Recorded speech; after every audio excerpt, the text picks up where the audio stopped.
محترمو دوستانو، په بني اسرائیل کې دوه ورونه وو چې یو مسلمان او دوهم کافر وو. هغو دواړو به د ماهیانو ښکار کوو، یعنی په سیند کې به یې ماهیان نیول.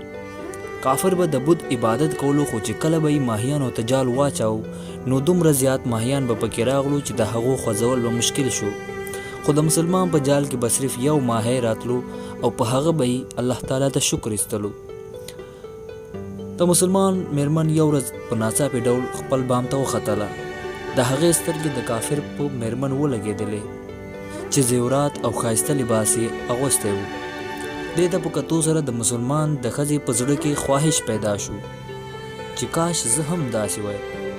د کافر میرمن ورته وویل چې ته هم خپل خاوند راضي کړه چې هغه هم د بت عبادت وکړي، تر څو ته هم زما په شان مالداره شې.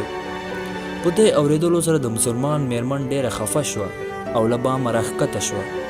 او کله چې د هغې خاوند کور ته راغی، د خپلې میرمنې خفګان ته په کتو سره یې له هغې وپوښتل چې ولې دومره خفه یې، آخر خبره څه ده؟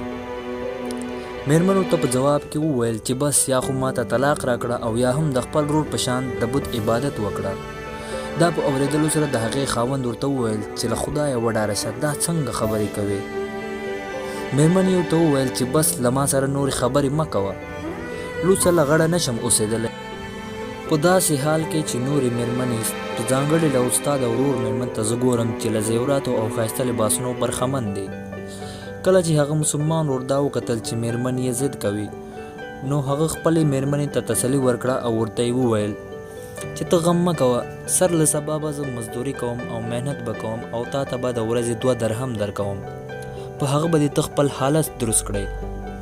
دا په اورېدو سره د هغه میرمنې زړه لږ آرام پیدا کړو.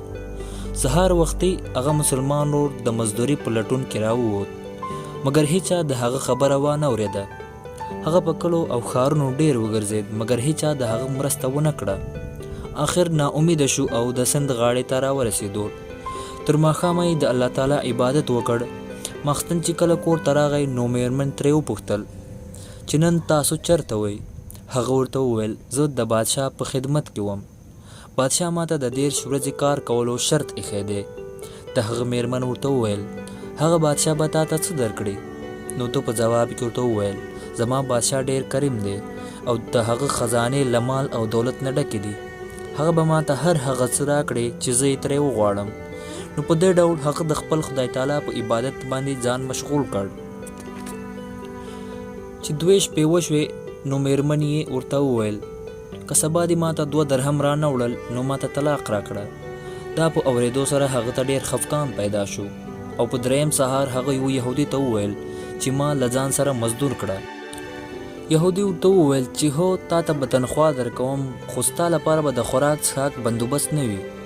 نو هغه مسلمان ورور د روزې په نیت سره له هغه سره کار ته ولاړ. او بل خواته یو سړی د هغه د میرمنې کور ته ورغی. دروازه یې وټکوله. کله چې د هغه میرمن دروازه خلاصه کړه نو هغه سړی د هغه میرمن ته 90 اشرفیانې ورکړې او ورته یې وویل دا ستاسو د خاوند مزدوري ده. ستاسو خاوند له 90 ورځو نه د بادشاه په خدمت کې و او اوس یې د بادشاه خدمت پرېښی دی. که هغه 13مه ورځ هم بادشاه ته کار ته راغلی وی نو هغه ته به ډېره مزدوري ملاو شوې وی، خو هغه نن د کافر سره کار ته لاړ.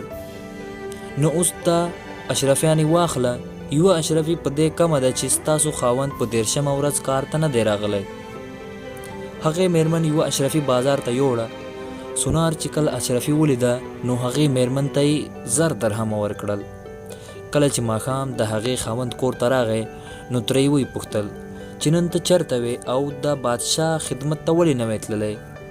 هغه ورته وویل چې زه له یهودي سره کار ته تللی وم. د هغې میرمن ورته وویل چې د بادشاه خدمت دې ولې پرېښودول او د بل چا خدمت ولې کوې؟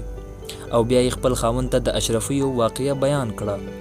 هغه مسلمان ورور چې دا واورېدل نو په ژړا ژړا کې بې هوښه شو.